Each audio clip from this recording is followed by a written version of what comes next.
오늘 인사 없이 시작하겠습니다. 자, 이 그림이 있는데요. 뭐 여러 가지 생각이 있겠지만은 루빈의 컵, 루빈의 꽃병이라고 이렇게 이름을 짓는데, 뭐 여러분 눈에 딱 들어오는 것이 있을 것입니다. 어떤 사람은 화분이 들어올 수 있고, 꽃병, 잔이 들어올 수 있고, 어떤 사람들은 사람의 얼굴이 들어올 수도 있습니다. 각자 사람의 관점에 따라 무엇을 보는지가 달라지는 거죠. 제가 이것을 그림을 찾다가 마땅한 것이 없어서 GPT한테 이걸 그려달라고 그래서요. 근데 이제 파란색으로, 바탕 파란색으로 이걸 그려달라고 하니까 지금 뭐 파란색이 파란색인지 이 GPT가 말을 못 알아듣는 것 같아요. 그래서 바다색으로 그려달라 하니까 또 엉뚱한 색으로 그려주고, 청옥색으로 그려달라 하니까 또 이제 엉뚱한 색으로 그려주고, 그래서 그래, 바다색, 그래도 바다색보다 더 밝은 색으로 그려주세요 라고 하니까 엇비슷하게 그려줬는데 제가 마음에 안 들어가지고 제가 캔바에 끌고 가서 이렇게 만드는 겁니다. 이렇게 다시 만드는 건지. 아무리 세상이 그렇죠. 이제 그 챗 GPT가 세상의 모든 정보를 다 가지고 있다 할지라도 우리가 원하는 정보를 입력하지 않으면은 우리에게 그 정보를 줄 수가 없는 것이죠. 똑같이 하나님께서 우리에게 엄청난 것을 우리에게 다 내어주셨고 다 이루어주셨는데 거기에 대해서 우리가 명령하지 않으면은 똑같이 우리에게 이루어지지 않는다는 거죠. 챗 GPT는 우리가 확실하게 원하는 그 마음을, 여기서 제가 이 그림을 원했지만은, 이런 바탕의 그림을 원했지만은 전혀 다른 바탕의 그림을 제게 그려줬지만은, 그러나 하나님은 그런 분이 아니라는 거죠. 하나님은 정확하게, 아주 명확하게 우리에게 주시는 하나님이십니다. 그래서 이제 그 뭐 컵의 모양이, 화분의 모양이 떠오를 수도 있고, 또 사람의 얼굴, 서로 마주보고 있는 사람의 얼굴이 볼 수가 있는데, 옆모습이겠죠. 옆모습 두 개인데요. 그냥 이걸 설명하면은 파란색은 하늘나라라고 이렇게 볼 수가 있어요. 하늘이라고 이렇게 볼 수가 있고요. 하늘인데 무한한 하늘이죠. 무한한 하늘인데, 근데 이 작은 잔을 기준해서 여러분이 보는 왼쪽은 과거인 것이고 오른쪽은 미래, 영원한 것이고, 이 잔은 현재라고 이렇게 볼 수가 있습니다. 우리가 영원 전부터 영원 후까지, 우리가 여기서 현재에 태어나서 현재에 태어나서 우리가 이 땅에서 살고 있습니다. 이렇게 태어나서 어떤 사람은 뭐 약간 작은 그릇, 작은 것으로, 또 어떤 사람은 약간 큰 그릇. 그러니까 우리 인생은 이렇게 다 다르게 살아갈 수 있다는 거죠. 다 똑같은 그릇으로 살아가는 게 아니고, 어떤 사람은 작은 그릇으로 살아갈 것이고, 어떤 사람은 약간 큰 그릇으로 또 살아갈 것입니다. 그래서 여러분, 십계명의 제 4계명이 뭔지 아세요? 4계명 뭘까? 금세 까먹었어. 너네들이. 4계명?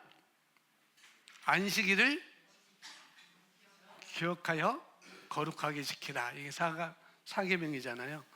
이제 계명에서는 안식일을 기억하여서 지키라고 이렇게 말씀했습니다. 그러니까 우리는 토요일 안식일을 지키는 것이 아니라 우리는 주일을, 예수님이 부활하신 주일을 우리가 나와서 예배하고 그러잖아요. 근데 하나님께서 계명을 주면서 하나님께서 기억하는 것이 있는데, 안식일을 너희가 기억해서 거룩하게 지켜라 라고 이렇게 말씀을 하시고, 그것을 또 말씀하셨어요.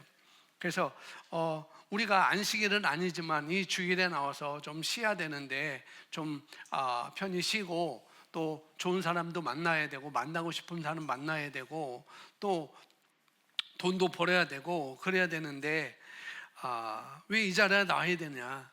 이 주일날 쉴 수도 있고, 싸우지 않고 이렇게 싸우지 않고 그냥 눈치 보지 않고 그냥 집에 같이 있으면 되는데, 뭐 싸우고 이렇게 또 싸우지 않고 눈치 보고 이렇게 나와야 되냐. 이 바쁜 때에 우리가 그렇게 생각할 수 있어요. 그런데 그렇지만 우리는 안식일을 지키는 것이 아니고 주일을 지키는 우리들이지만, 그러나 주님은 시편에서 오늘은 주의 날이고 오늘은 주가 만드신 날이고 너희가 기뻐하고 내가 기뻐하고 즐거워한다라고 이렇게 고백을 하고 있는 것이죠. 이 날은 주의 날이고 주님이 만드신 날이고 또 주님이 기억하시는 날이라는 거죠. 그래서 오늘 이 하루를 기억할 수 있는 게 뭐냐? 하나님이 기억하는 날이라는 것. 이 주일이 하나님이 기억하는 날이고 이 예배가 하나님이 기억하는 시간인 것이고, 그래서 하나님이 기억한다는 말은 영원하신 하나님이시죠. 영원 전부터 영원 후까지 계신 분, 그분은 알파와 오메가가 되신 분이고 처음과 나중이시고 끝도 없으신 분인데, 그분이 자기 형상을 따라 우리를 창조하시고 사람을 창조하시고 영적인 존재로 우리를 창조하셨죠. 우리를 지으셨단 말이죠. 근데 그러면서 너는 그냥 먹고 살라는 게 아니에요.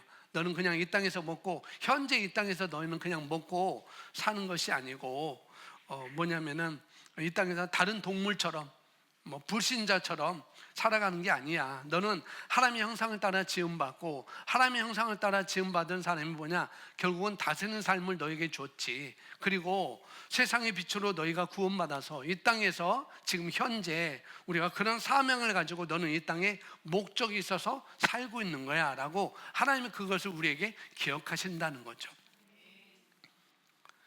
그거를 다시 한번 우리가 생각하는 것입니다. 이 현재 과거는 이미 이전 것은 지나갔고 이제 현재 이 땅에서 우리가 어떤 삶을 살아가야 되는가, 나에게 주신 것이 어떤 사명인지 그걸 우리가 기억하면서 이 땅에 현재에 살아가면서 미래 영혼을 우리가 준비하면서 살아가는 거예요. 그런 목적이 현재 우리의 삶이 있다는 것이죠. 우리가 이렇게 바쁘게 급하게 또 세월은 가고 있는데 중요한 것은 사실 중요한 것을 잊지 말라는 거예요. 아무리 세월이 바쁘게 지나가고 급하게 지나가더라도 중요한 것은 너희가 잊지 말아야 하지 않겠니? 그래서 이걸 갖다가 우리가 퍼스펙티브라는 관점을 이렇게 얘기하는데, 그건 무슨 말인가 하면은 하나님이 나를 이렇게 살려주셨는데 오늘 이 현재, 오늘 이 자리에 하나님께 나를 이렇게 살려주셨는데 무엇을 위해서 그런 것인가? 현재, 이 현재라는 거, 과거가 아니고 이 현재 우리가 살고 있는데 이 현재 사는 나에게 무엇을 위해서 살라고 하신 건가? 이런 문제가 있는 건데, 이게 아니라 영원부터 영원까지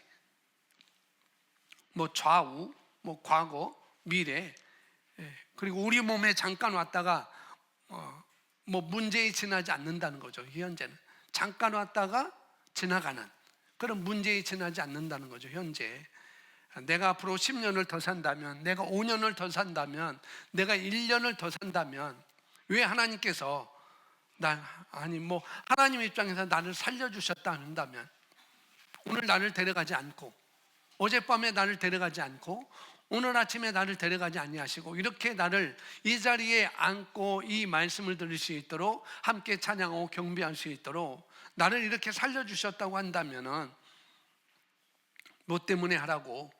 뭐 때문에? 뭐 하라고? 현재 이 자리에 과거도 아니고 미래도 아니고 이 현재 왜 하나님이 나를 이렇게 살려주신 걸까? 그걸 주님은 다 적고 있겠죠.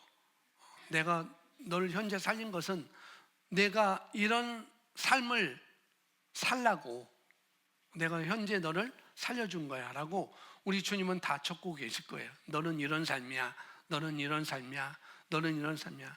약간 작은 그릇일지라도 너는 결국은 다스리는 삶을 살아가야 되는 것이고, 세상의 빛으로서 소금으로서 너는 사명을 가지고 너는 이 땅에 살아가는 거야. 그것이 큰 그릇이든 작은 그릇이든 우리의 목적은, 나를 살려주신 목적은, 현재 살아가는 나의 목적은 다 똑같다는 거예요. 다스리는 삶. 너는 큰 것이니까 너는 다스려라, 너는 작은 것이니까 너는 다스림을 받아라, 그게 아니라는 거죠. 우리는 하나님의 형상대로 하나님의 모양을 따라 지음받은 똑같은 영적인 존재입니다.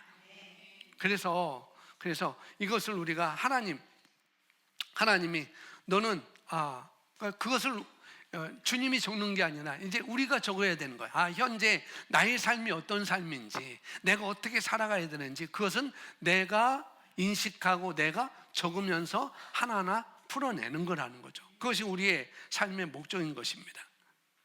주님, 제가 이걸 위해서 사는 것이 맞겠죠? 제가 이것을 위해서 살아야 되죠? 그러니까 늘 매일매일 그렇게 우리가 하는 것입니다. 이 땅은, 여기 현재 이 땅은 우리가 성경의 히브리서 11장에 이 땅에서 아브라함이 고백하기를 이 땅은 이방인과 나그네의 삶이라고 이렇게 고백을 하고 있어요. 아브라함이 하나님의 그 하늘에 있는 그 왕국을 바라보면서 우리의 본향은, 나의 본향은 바로 이 땅이 아니고 갈대아 우르가 아니고 바로 하나님 나라구나.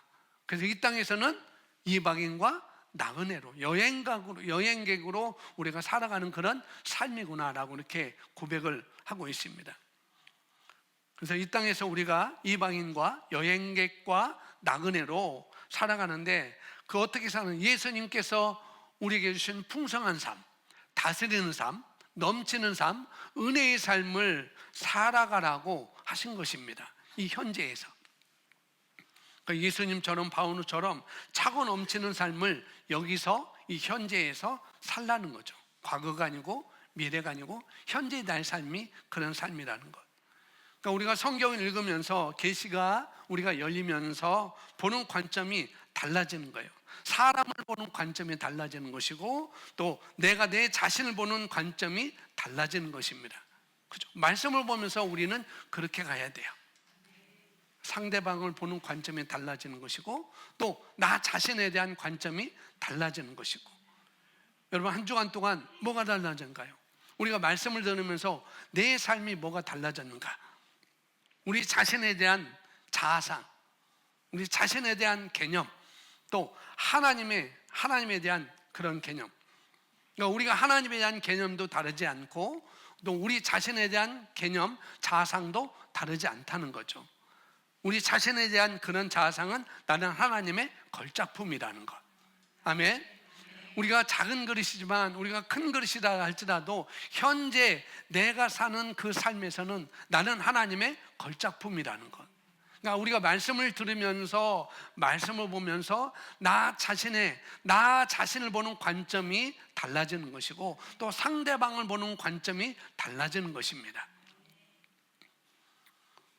그래서 나는 하나님의 의야, 예수님이 값을 주고 사신받은 나야, 이렇게 고백을 하는 것이죠.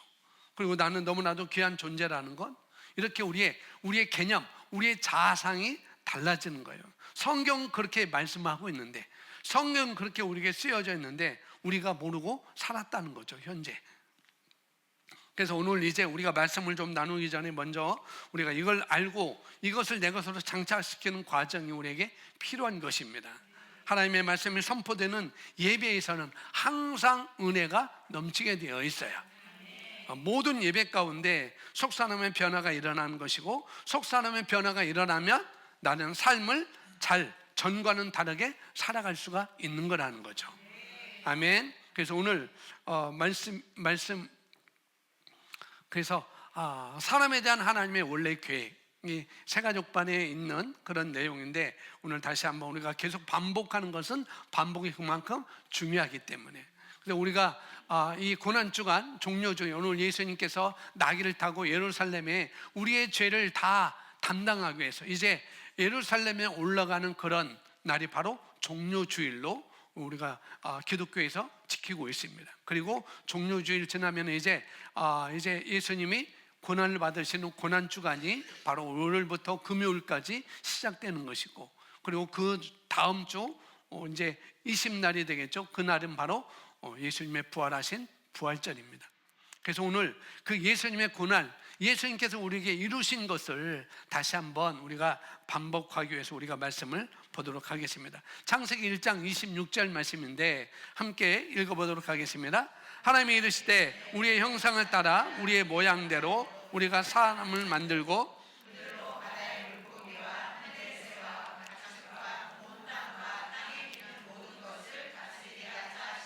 아멘. 사람은 하나님에 의해서 사랑스럽게 창조되었어요.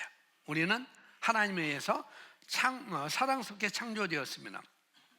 하나님은 사람을 그 피조물 중에 마지막으로 만들기로 또 선택했다는 거예요. 맨 첫날이 아니고 중간에 끼워놓은 것도 아니고 맨 마지막 날에 만들기로 선택하셔서 아담과 하와는 하나님께서 창조하신 모든 것을 누리기만 하면 되는 그렇게 창조가 되었던 것이죠. 그 사람이 살도록, 아담과 하와가 살도록 하나님께서 창조하신 그 에덴 동산, 그 동산은 하나님 그리고 사람을 둘러싼 모든 것과 완벽하게 조화를 이루며 살 수 있는 완벽한 곳이었습니다. 전혀 부족함이 없는 곳이었죠. 마치 그 시편에서 복 있는 사람은 시냇가에 강가에 심겨진 나무처럼, 이게 부족함이 없는 그런 완벽하게 조화를 이루며 완벽하게 살 수 있는 곳이 바로 에덴 동산이었다는 거죠. 그곳에는 질병이 없었고, 그곳에는 다툼이 없었고, 그곳에는 죽음이 없이 사람이 풍성하게 공급받는 곳이 바로 아담과 하와가 창조된 그 땅이었다는 거죠. 하나님은 사람을 다른 모든 창조물과 다르게 설계하셨어요. 전혀 다르게. 하나님은 자신의 형상, 우리가 말씀을, 하나님 자신의 우리의 형상을 따라 우리의 모양대로 우리가 사람을 만들자라고 이렇게 계획을 하셨고, 그 다음에 그렇게 만드셨습니다. 자신의 형상을 따라 자신의 모양대로 사람을 창조하셨고, 그리고 온 땅과 창조물을 다스리는, 모든 것을 다스리는 그런 권한을 사람에게 주셨던 것이죠.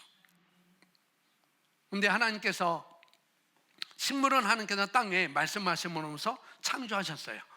그리고 물고기는 하나님께서 바다에, 또 공중에 새는 하늘의 말씀으로써 창조하신 데 반하여서 인간은 전혀 다르게 우리의 형상을 따라 우리의 모양대로 인간은 그렇게 창조되었다는 거죠. 하나님이 이르실 때 우리의 형상을 따라 우리의 모양대로 우리가 사람을 만들자, 이렇게 인간을 전혀 다르게 이렇게 만드셨어요. 영이신 하나님이 사람을 창조하실 때 하나님의 형상을 따라 지으셨습니다. 그리고 사람은 영입니다. 아멘. 혼을 가지고 있고 몸 안에 살고 있습니다. 사람의 구성은 영, 혼, 몸으로 구성된 존재입니다.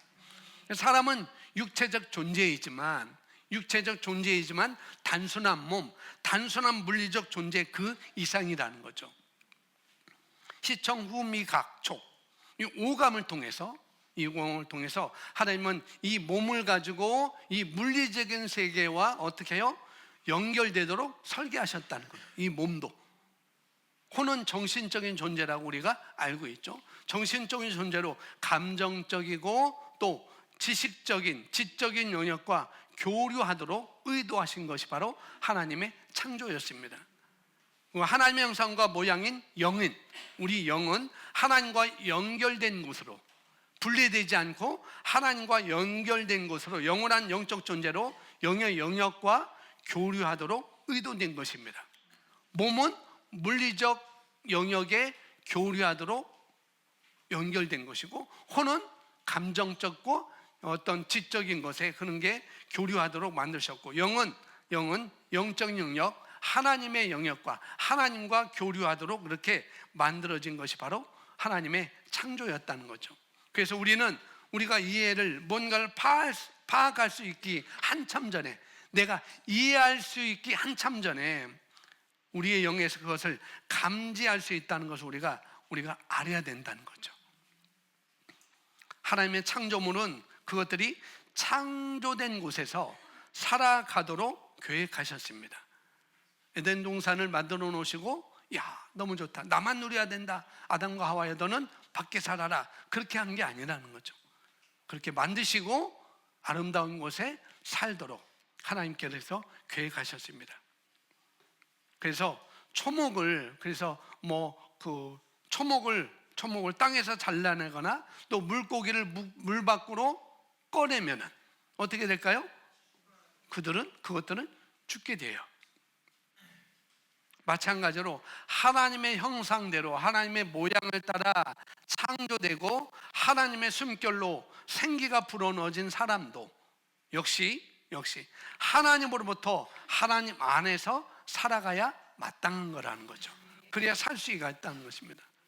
근데 사람이 죄로 인해 하나님과 단절되면 몸의 죽음이 올 뿐만 아니라 영도 죽음을 경험하게 됩니다. 그래서 영적인 죽음이 오게 된 것이죠.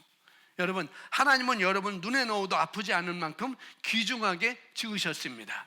지금도 그렇게 하나님은 보시죠. 애초 하나님의 계획은 그 사람이 아주 넘치게 풍요로움을 누리고 기쁨을 누리고 행복을 누리고 삶의 도전에 맞서 번성하고 다스리며 살도록 창조하셨다는 거죠. 다른 사람 그리고 환경과 완전한 조화를 이루면서 그렇게 공존하면서 그분의 사랑을 받으며 사는 곳이 바로 에덴 동산이었다는 것입니다. 처음 땅, 창조된 곳.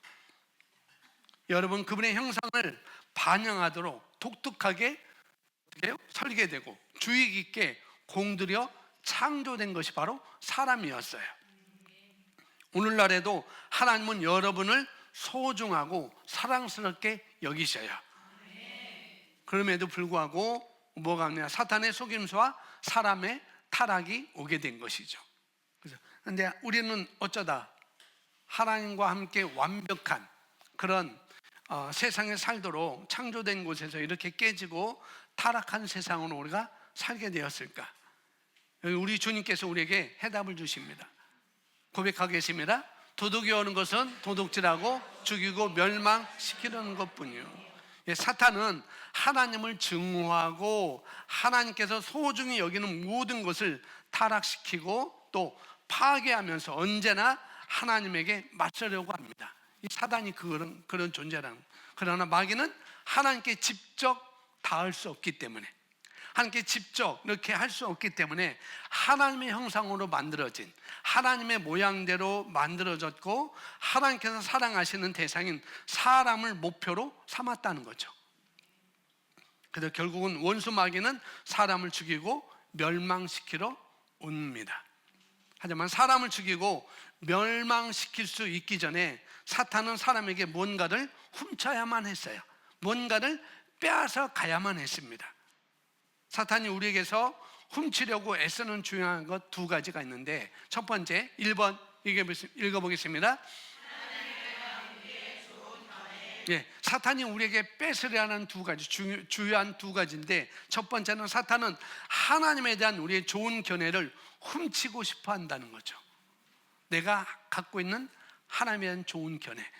하나님은 어떻게 하셨는가? 창세기 2장 선악을 알게 하는 나무 열매는 먹지 말라. 내가 먹는 날에는 반드시 죽으리라 하시니라.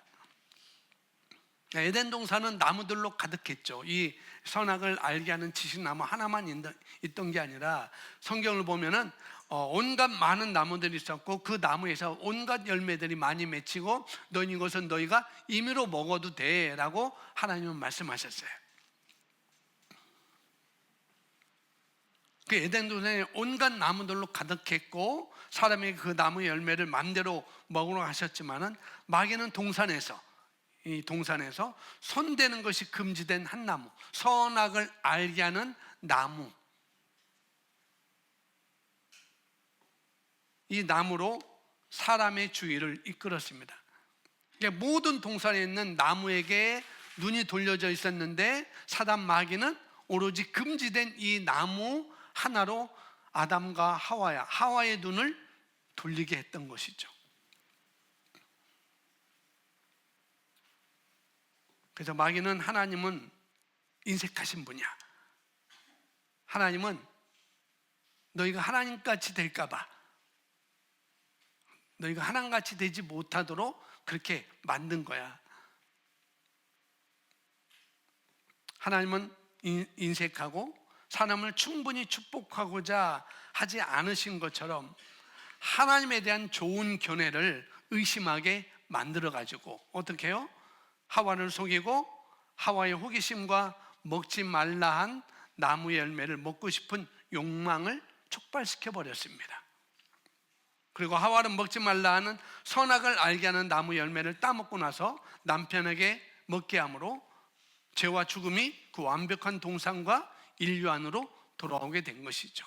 그렇게 된 것입니다.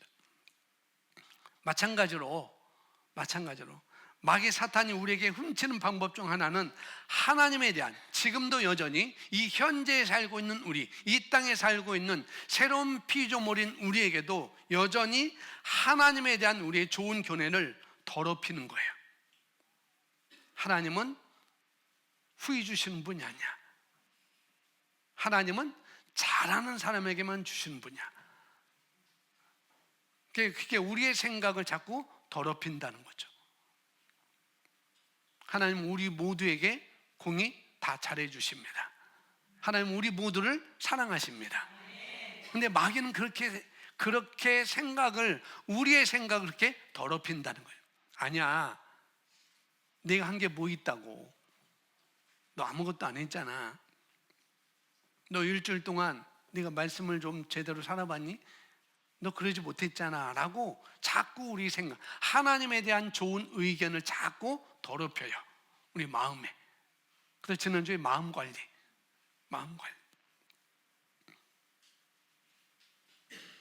자꾸 우리의 좋은, 하나님에 대한 좋은 감정, 하나님에 대한 좋은 느낌, 하나님의 성품에 대한 좋은 우리의 그런 의견, 이런 것들을 더럽혀서 그 일에 성공하면 마귀는 우리로 하여금 하늘 아버지를 의심하게 해서 어떻게 해요? 스스로 그분과 거리를 두게 합니다. 하나님은 거룩하시고 나는 죄인이야. 그래서 거룩하신 하나님 앞에 내가 어떻게 갈 수가 있겠니?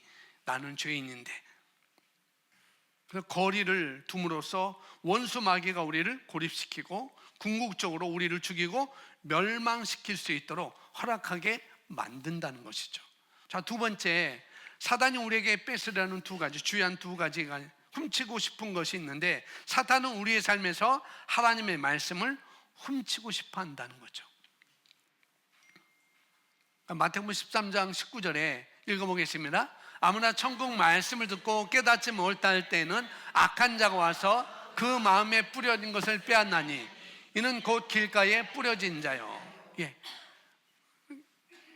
근데 누가복음 보니까 여기 스크린 보면 누가복음 보니까 이렇게 됐어요. 길가에 있다는 것은 말씀을 듣는 자니 이에 마귀가 가서 그들이 믿어 구원을 얻지 못하게 하려고 말씀을 그 마음에서 빼앗는 것이요. 누가? 마귀가 믿어서 구원을 얻지 못하게 하려고 말씀을 그 마음에서 뺏으려 한대요. 그러니까 마귀는 어찌하든지 하나님의 말씀, 우리 삶에서 우리에게 주어진 것, 내가 누구인지, 무엇을 가지고 있고 무엇을 할 수 있는지에 대한 그 말씀을 자꾸 훔치고 싶어 한다는 거죠.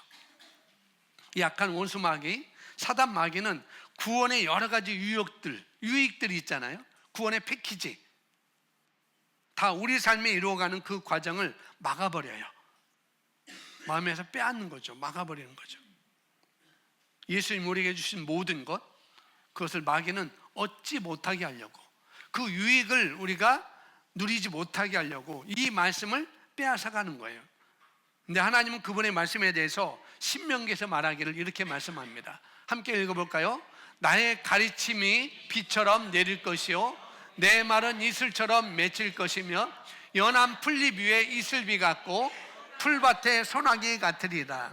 하나님의 말씀에 대해서 이렇게 신명기에서 말씀하는데, 내 말은 이슬처럼 맺힐 것이다.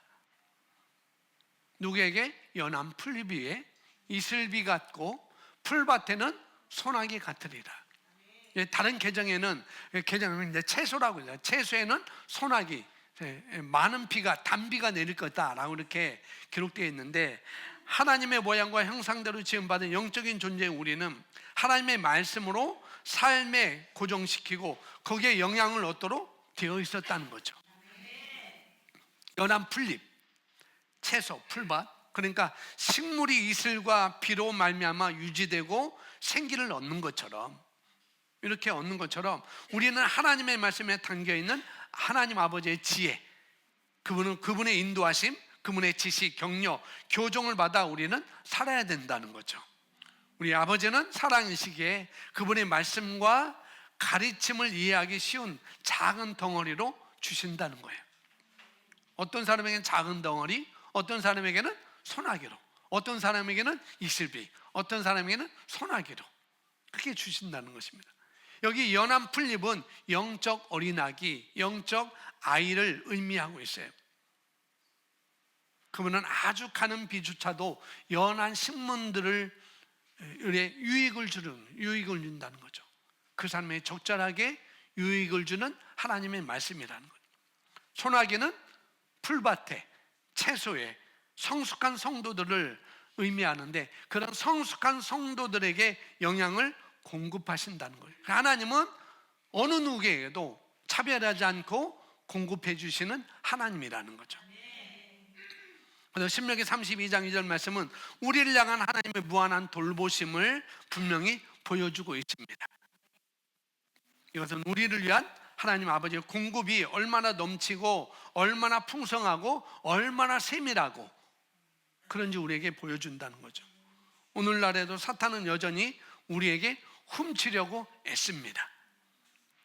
우리 삶에서 하나님에 대한 우리의 좋은 견해, 의견, 그런 감정, 느낌, 그리고 하나님의 말씀을 빼앗을 수 있다면 우리를 멸망시키고 도둑질하고 죽이고 멸망시킬 수 있다는 것을 사단은 알기 때문에 우리에게 말씀을 빼앗으려고 한다는 거죠. 그 구원, 믿어 구원을 얻지 못하게 하려고, 구원의 패키지 안에 있는 그런 유익들을 우리가 믿어서 고백함으로 내 삶에, 이 현재의 삶에 우리가 다스리며 살 수 있는 그런 것들을, 그런 말씀들을 빼앗으려고 그렇게 하고 있다는 거죠.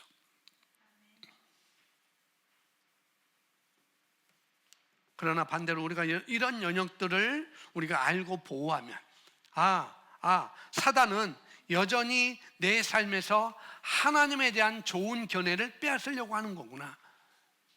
내 구원의 패키지 안에 있는 그것들을 우리가 이루지 못하도록, 누리지 못하도록 하나님의 말씀을 빼앗으려고 하는구나. 이런 영역들을 우리가 알고 보호하면, 그러면은 마귀는 훔치거나 죽이거나 멸망시킬 수 없다는 것입니다. 그래서 창세기 여기 선악을 알게 하는 나무 열매는 먹지 말라. 내가 먹는 날에는 반드시 죽으리라 라고 말씀하셨어요. 그런데 뱀이 여자에게 이르되 너희가 결코 죽지 아니하리라. 하나님은 먹는 날에는 반드시 죽게 되는 거야. 그런데 마귀는 결코 너희가 죽지 않을 거야 그렇게 말해요.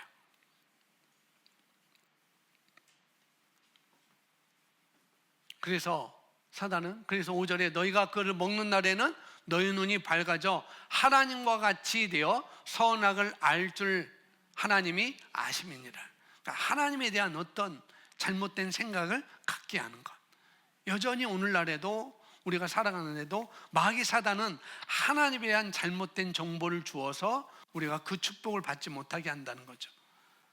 사탄이 선악에 대한 지식나무 열매를 먹도록 아담과 하와를 속인 결과 죄가 사람 안으로 들어왔고 사람은 죽게 되었습니다. 사단은 너희가 결코 죽지 아니하리라 했는데 하나님은 먹는 날에는 반드시 죽으리라. 그래서 사람은 죽었습니다. 영적 죽음이 왔고 육체적 죽음이 그림자처럼 따라오게 된 것이죠. 그리고 영원한 죽음, 꺼지지 않는 불못에 지옥에 이르게 된 사람이었다는 거죠. 그래서 성경은 죽었다고 표현하는 것은 아담과 하와가 이 선악과를 따먹은 뒤 그들의 영은 하나님과 분리된 상태에 죽음에 이른 것을 말씀하고 있죠. 하나님과 분리된 상태.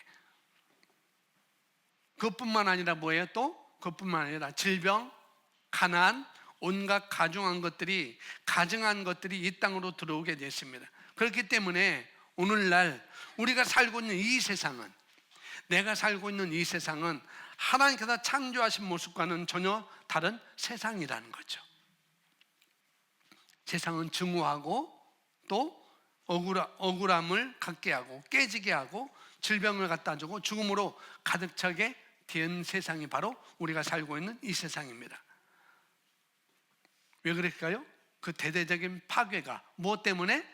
내가 먹는 것 때문에. 내가 그것을 먹으면 정령 죽으리라. 그 나무 열매를 먹었기 때문이라면, 그러면은 어떤 사람은 애초에 하나님께서 그럴 줄 알았더라면 왜 만들었을까? 왜 그 선악과를 만들어서 이 사람들을 그렇게 영적 죽음, 육체적 죽음, 영원한 죽음까지 이르게 그렇게 하셨을까? 그런 의문을 가질 수가 있는데, 하나님은 어떤 하나님? 하나님은 사랑의 하나님입니다. 그죠? 그분이 사랑이시기 때문에 사랑의 속성상 사랑하는 대상에게 자유의지를 줄 수밖에 없었던 거예요. 천지를 창조하신 하나님이, 우리를 창조하신 하나님은 사랑이시기에 우리에게 자유의지를 주셨다는 말이죠. 예를 들어서 잘 들으세요. 예를 들어서 여기 여성분이 많으니까 여성분들 얘기해요. 예를 들어서 여자가 여러분 한 사람뿐이 없어요. 이 세상에 여자가 여러분 한 사람뿐이 없어요. 근데 남자는 많아요. 엄청 많아요. 엄청 많은데, 근데 어쩔 수 없어서 여러분을 선택한 남자가 정말 나를 선택한 것일까? 그러겠어요? 여러분 딱 한 사람뿐이 없는데 여러분을 선택한 사람이, 그 남자가 어쩔 수 없어서 여러분을 선택한 것일까? 아니라는 거죠.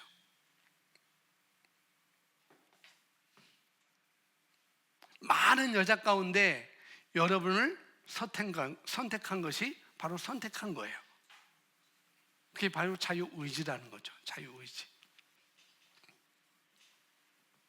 다른 여자도 많은데 여러분을 선택한 것이 바로 선택이잖아요. 한 사람뿐이 없는데 어쩔 수 없이 선택했다? 그건 아니라는 거죠. 마찬가지로 불순종할 수 있는 자유가 있는데, 순종하기로 선택하는 것이 진정한 순종이라는 것입니다. 그렇기 때문에 하나님은 인간에게 불순종할 자유를 또 갖게 하신 것이죠. 자유의지를 주신 거예요. 그래서 선악과를 두셨다고 저는 그렇게 생각합니다. 여러분, 자동 인형 있나요?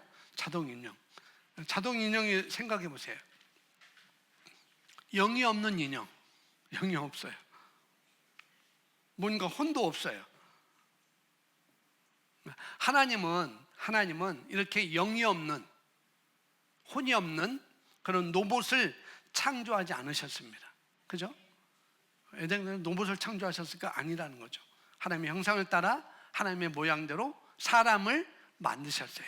로봇을 만들지 않으셨습니다. 하나님은 사람에게 뭘 주셨는가? 자유 선택권을 주신 거예요. 사람이 개인적으로 그분과 영원히 함께하기로 선택하기를 하나님은 또 원하셨죠.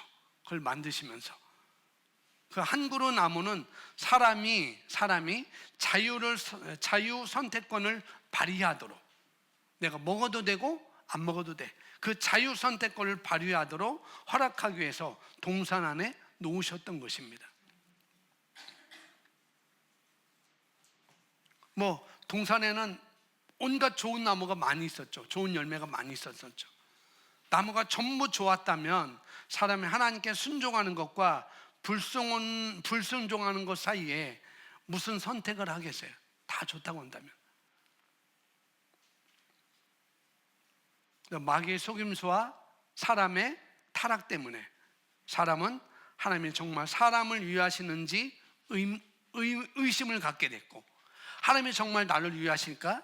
그런 의심을 갖게 됐고, 일들이 잘못되면은 하나님을 탓하기 시작했습니다. 죄가 들어오니까 사람이 타락하게 되니까 하나님께서 이 여자를 만들었잖아요. 또 하나님께서 이 뱀을 만들었잖아요 라고 자꾸 하나님 탓 자꾸 이렇게 가게 되는 것이죠.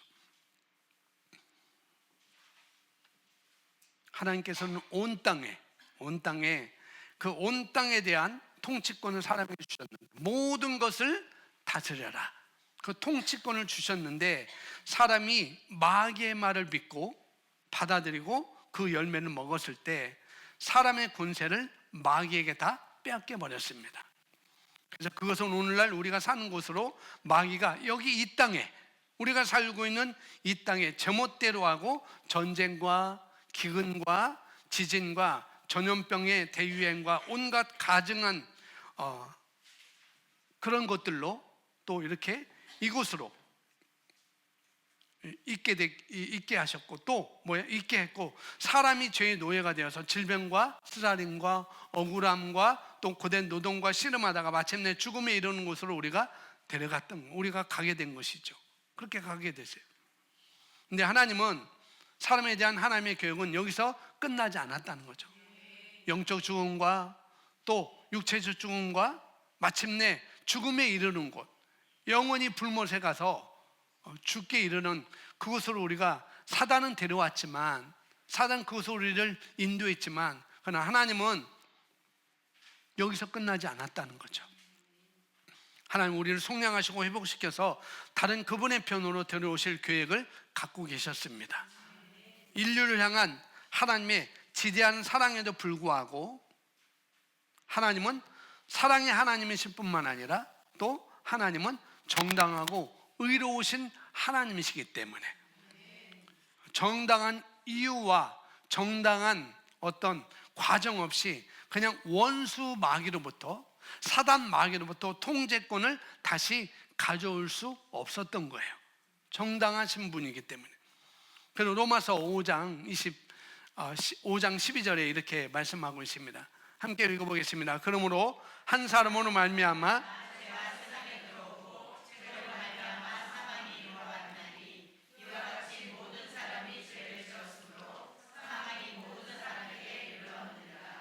여기서 말씀하는 것처럼 첫사람 아담이 죄를 지었을 때 그 사단 마귀에게 권세를 다 넘겨 주었던 거예요. 다. 이 원죄는 사람이 하나님으로부터 분리되게 하셨을 뿐만 아니라 또 뭐예요? 죽음을 초래하기도 했습니다. 그래서 죄의 싹은, 죄의 대가는 사망이라고 말씀을 하고 있습니다. 근데 하나님은 의로우신 분이시고, 하나님은 사랑이신 분이고, 하나님은 정당하신 분이기 때문에 그 의로우신 본성 때문에, 그 사랑이신 본성 때문에 하나님은 죄의 결과를 처리하지 않은 채 단순히 죄를 간과하고 사람을 용서하실 수 없었어요. 하나님은 공의로우신 분이기 때문에. 근데 죄는 처리해야만 했죠. 죄는. 근데 그 죄는 누군가가 대가를 치러야 했습니다. 그렇지만 타락하고 죄의 본성을 가진 사람이 그 빚을 갚을 길이 없었어요. 그래서 잃어버린 권세, 잃어버린 그런 것을 회복하기 위해서, 속량하기 위해서는 완전하고 죄가 없는 다른 사람이 필요했던 것이죠. 그래서 하나님의 아들이신 예수님께서 이 땅에 기꺼이 마지막 아담으로 사람의 형상을 입고 이 땅에 오셨습니다. 그리고 우리를 대신해서 십자가에서 죽음으로써 죄의 대가를 치르기 위해서 그분이 이 땅에 오신 것이죠. 그래서 그분이 이렇게 말합니다. 따라서 이와 같이 기록되었을 때 첫사람 아담은 살아있는 혼이 되었고 마지막 아담은 살려주는 영이 되었다라고 말하고 있습니다. 마지막 아담은 바로 예수님이시죠. 예수님은 그분의 죽음을 통해 이 땅에 대한 통치권을 되찾으시고, 또 사람이 하나님과 화목할 새롭게 살 길을 그분은 공급하셨습니다. 그래서 히브리서 기자는 그렇게 말해요. 그 길은 우리를 위하여 휘장 가운데 여놓으신 새로운 살 길이요 휘장은 곧 그의 육체다라고 말하고 있습니다. 사람이 하나님과 화목할 새롭고 살 길을 공급하신 것이는 거죠. 하나님은 독생자 예수님을 이 땅에 태어나셔서 예수는 우리가 범죄한 것 때문에 내줌이 되고 또한 우리를 의롭다 하시기 위해서 살아나셨습니다. 하나님은 독생자 예수님 우리의 죄에 대한 지불로 내어줌으로 값으로 내어줌으로써 우리를 향한 궁극적인 사랑을 나타내 주셨어요. 로마서 5장에서 또 말씀하고 있죠. 이 속량 계획은 우리에게 아무 대가도 치르게 하지 않았지만 우리가 고통받고 우리가 채찍에 맞고 우리가 십자가에 달려 죽게 하는 그런 대가도 치르게 하지 않았지만 하나님에게는 모든 대가를 치르게 하셨어요. 예수님에게는.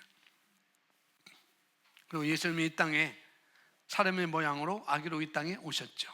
그리고 초라한 환경에서 태어나 구유에 누우셨고 사람의 구원과 속량을 위해서 우리의 속량과 구원을 위해서 배신과 조롱과 또 하나님과의 분리됨과 채찍맞음과 상처와 고통을 당하는 그런 궁극적 목적을 가지고 우리 주 예수님을 믿는 믿음을 통해 우리는 구원과 또 하나님의 화목하는 경험과 하나님께 원래 우리를 위해서 의도하신 것을 다 회복하는 선물을 우리가 받을 수 있게 되었습니다. 사망은 그래서 패배했습니다. 사망아 너희 승리가 어디 있느냐? 사망아 내가 쏘는 것이 어디 있느냐? 예수님의 부활로 이 모든 것이 다 이루어졌다는 거죠. 그러니까 사망은 다 패배당했습니다. 첫사람 아담이 타락한 이래로 세상과 인류는 죽음의 영향으로 말미암아 괴롭힘을 당해왔죠. 고통을 당해왔습니다. 기술의 발전에도 불구하고 챗 GPT의 기술의 발전, 제가 명령어를 쓰니까 그걸 해주는 거예요. 이런 기술의 발전에도 불구하고 세상은 여전히 증오와 쓰라림과 가난과 다양한 형태의 고통으로 가득 차 있는 세상인 것입니다. 이 세상에. 그리고 정말 나날이 점점 어두워지고 있는 것처럼 우리 눈에 보여줄 수 있어요. 그래서 인류가 지금처럼 그렇게 많은 질병에 시달리고 또 사상 최고치의 정신 건강 문제 그리고 자살로 시달린 시대는 결코 그때는 없었습니다. 근데 지금 시대가 이게 이렇게 된 거죠. 그래서 죽음은 절대로 인류를 향한 하나님의 계획 일부가 아니었다는 거죠. 이 모든 것들이 사람을 창조하셨을 때 그때 하나님은 사람이 그분과 교제하며 영원히 살도록 계획하셨어요. 그래서 죄가 들어옴으로 말미암아 죽음은 인류의 변치 않는 동반자가 되어버렸습니다. 이 죽음이라는 것이 하나님께서 죽음을 사탄으로부터 온 것으로 여기신 이유가 바로 이거라는 것이죠. 그래서 하나님은 십자가를 통해서 죽음을 이기도록 예수님을 이 땅에 보내셨습니다. 그 예수님을 영접한 모든 이들이 구원을 받을 수 있도록 하신 것이죠. 그래서 요한복음 3장 16절에 이렇게 말씀하고 있습니다. 하나님이 세상을 이처럼 사랑하사 독생자를 주셨으니 이는 그를 믿는 자마다 멸망하지 않고 영생을 얻게 하려 하심이라. 하나님이 그 아들을 세상에 보내신 것은 세상을 심판하려 하심이 아니요 그런 말미암아 세상이 구원을 받게 하려 하심이라. 아멘. 예수님이 강제로 죽임을 당하신 것이 아니시죠. 예수님은 스스로 자기를 내어주셨습니다. 그래서 이것을 우리가 아는 것이 굉장히 중요해요. 강제로 하나님에 의해서 강제로 죽으신 것이 아니라는 거죠. 로마 병사들이 마태복음 27장에 보면 로마 병사들이 예수님을 체포하려고 이 겟세마네 동산에 왔을 때 예수님께서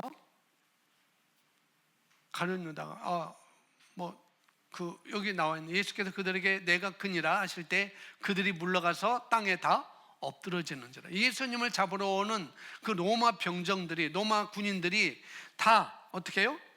내가 그니라 라고 말하니까 그 사람들이 다 땅에 엎드려졌습니다. 이런 예수님이었어요. 내가 그니라 라고 한 말 한마디에 사람들이 두려워 떨면서 땅에 그냥 엎드려지는 그런 존재가 바로 예수님이었습니다.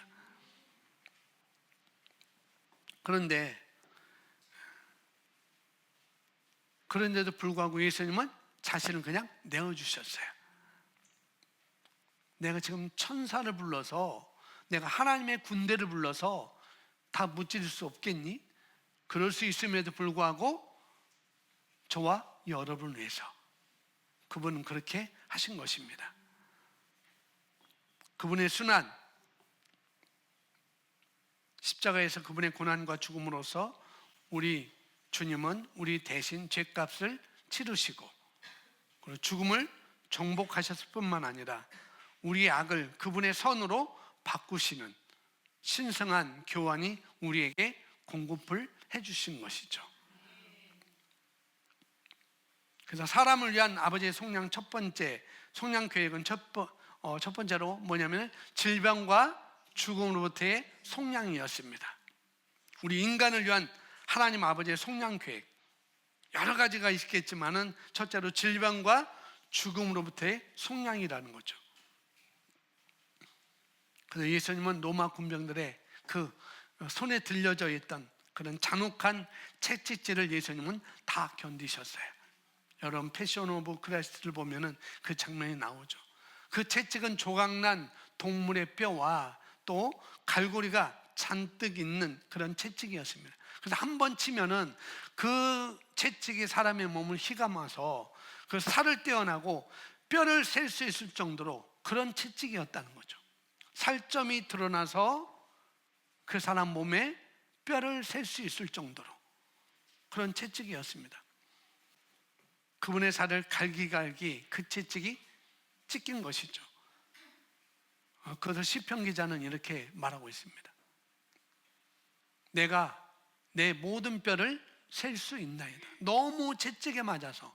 이 시편 22편은 예수님의 고난을 또 말씀하는 시편이거든요. 근데 내가 너무 맞아서, 채찍으로 너무 맞아서 내 모든 뼈를 셀 수 있게 되었다라고 이렇게 말씀을 하고 있습니다. 그 채찍은 저와 여러분의 질병과 죽음으로부터의 속량을 위해서 예수님이 그렇게 하셨어요. 그래서 이사야서 53장 5절에 이렇게 말씀하고 있습니다. 그가 찔림은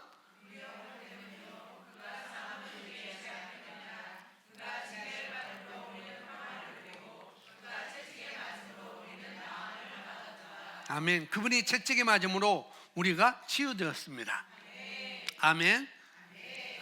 그분이 채찍에 맞음으로 우리가 치유되었다는 이 예언을 예수님이 성취하신 것이죠. 각각의 채찍질이, 예수님이 맞으셨던 각각의 채찍질이 우리를 위한 치유를 상징한다는 것을 아셨기 때문에 이 채찍이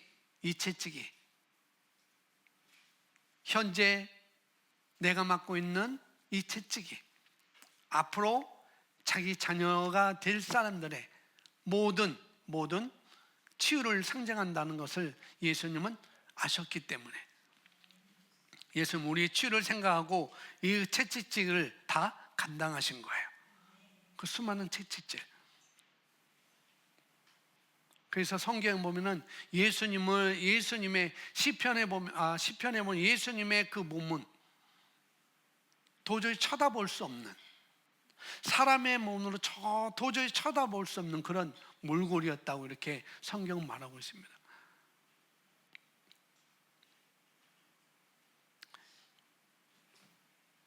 예수님은 하나님께서 오늘날 우리가 건강하고 온전하기를 원하신다는 사실을 우리가 확실히 알 수 있도록 우리의 몸과 혼과 사고의 치유를 위해서 그 값을 다 담당하신 것이에요.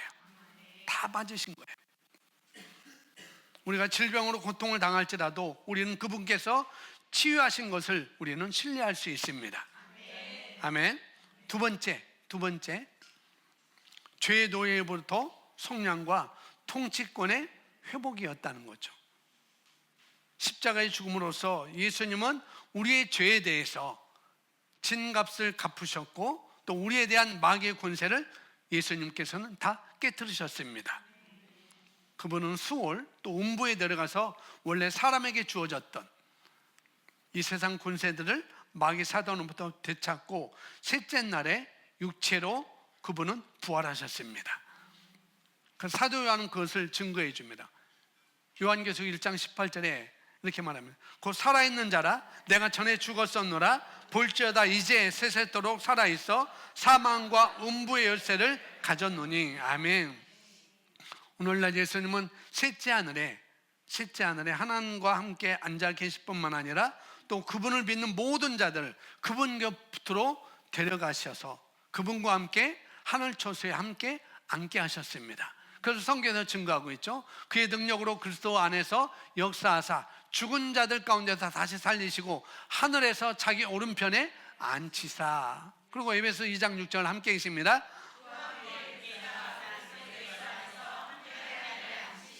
예, 오늘날 예수님의 부활은 죄에 대한 값이 완전히 지불되었고 우리의 속량이 완전히 다시 되돌릴 수 없다는, 우리의 속량이 완전히 다시 예전처럼 되돌릴 수 없다는 증거, 바로 그 예수님의 부활은 우리의 죄를 다시 되돌릴 수 없다, 다 그 자리로 가게 할 수 없다라는 영수증인 것입니다. 돈 안 냈는데 영수증 갖다 놓으면 되잖아요. 그죠? 갚았잖아요. 내가 돈 지불했잖아요. 예수님의 부활은 바로 그거라는 거예요. 너 죄인이잖아. 너 의인이 아니잖아. 아니에요. 예수님의 부활. 그 영수증만 있으면 된다는 거죠. 죽음에서 부활하셨을 때 예수님은 궁극의 적, 바로 죽음을 정복하셨습니다. 그 예수님은 따로 그분의 부활을 받아들인 사람은 새로운 피조물로 은혜와 의의 선물을 넘치게 받는 그 하나님의 생명, 조의 생명으로 살 수 있는 그런 축복을 우리에게 선물로 주셨습니다. 그래서 그런 적 누구든지 그리스도 안에 있으면 새로운 피조물이다. 이전 것은 지나갔으니 보라 새 것이 되었도다. 아멘. 그러면서 로마서 5장 17절 이렇게 또 말합니다. 한 사람의 범죄로 말미암아 사망이 그 한 사람을 통하여 왕노릇하였은즉 더욱 은혜와 의의 선물을 넘치게 받는 자들은 한 분 예수 그리스도 통하여 생명 안에서 왕노릇하리로다. 아멘. 그분의 성령의 역사를 통해서, 그분의 성령의 구원을 통해서 우리는 하나님과 화목하고 그분과 친교를 경험하고, 그뿐만 아니라 이 땅에서 그분의 신성한 생명과 사랑 안에서 우리가 살아갈 수 있고, 또 그리스도와 함께 모든 정사와 권세와 능력과 통치 위에서 우리는 왕노릇 할 수 있게 하셨습니다. 우리 하늘 아버지는 십자가에서 신성한 교환이 이루어졌다는 사실을 우리가 이해하기를 원하셔야, 그분은 우리가 모든 죄를 가져다가 예수님 위에 두셨습니다. 저와 여러분의 모든 죄를 다 가져가셔서 예수님 위에 다 두셨다는 것.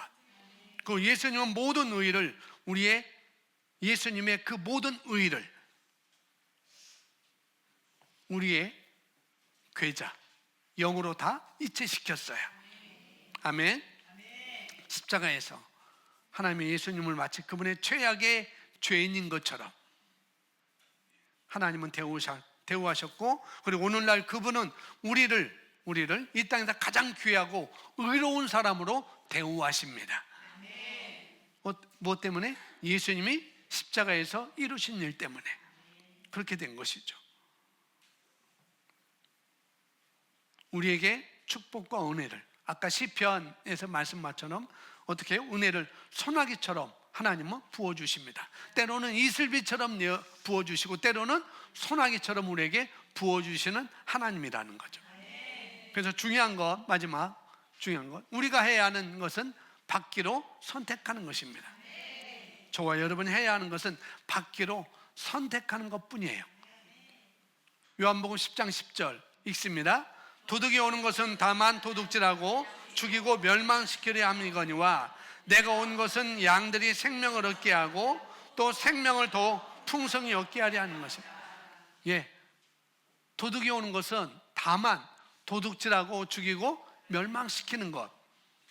근데 내가 온 것은, 예수님이 온 것은 양으로 생명을 얻게 하고 더 생명을 더욱 풍성히 얻게 하는 것이라. 우리가 해야 하는 것, 선택이라는 거죠.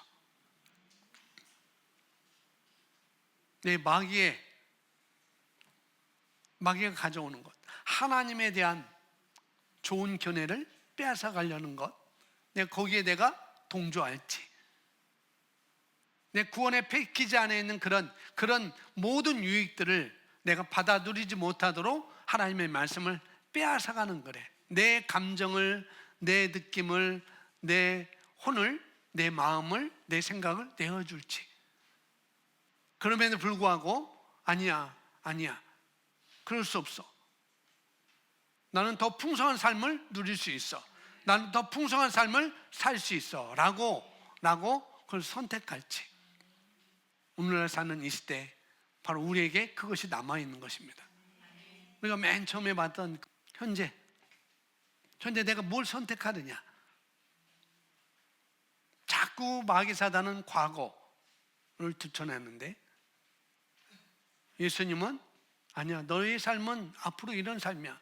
지금부터 너는 이런 삶을 살 수 있어. 그것도 영원히.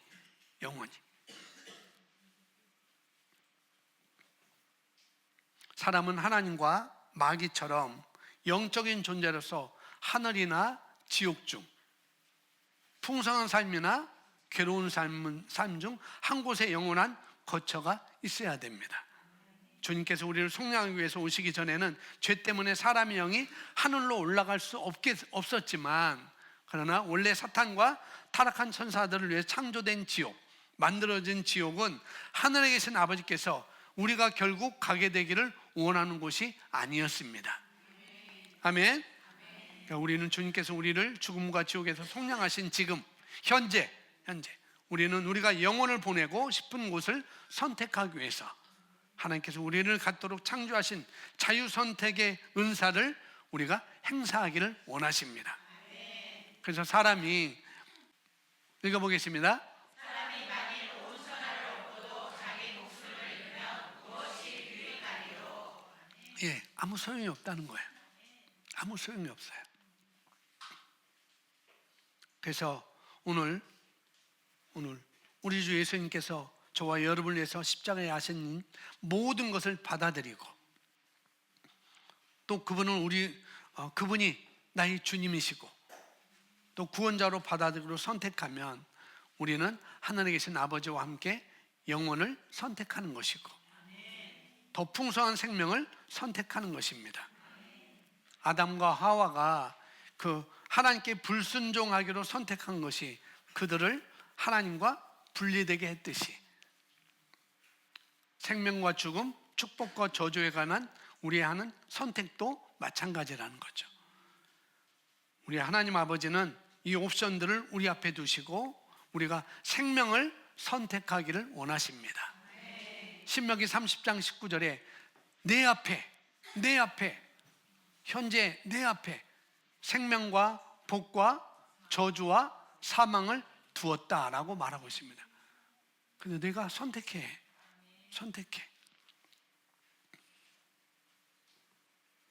그래서 잘못된 정보, 반쪽짜리 진리들이 뒤죽박죽되어 있는 세상에서 우리는 주님께서 마지막 만찬과 그 사도 바울을 통해서 우리에게 드러내기 시작한 진리들을 파악하고 또 붙잡는 것이 우리에게 필요한 것입니다.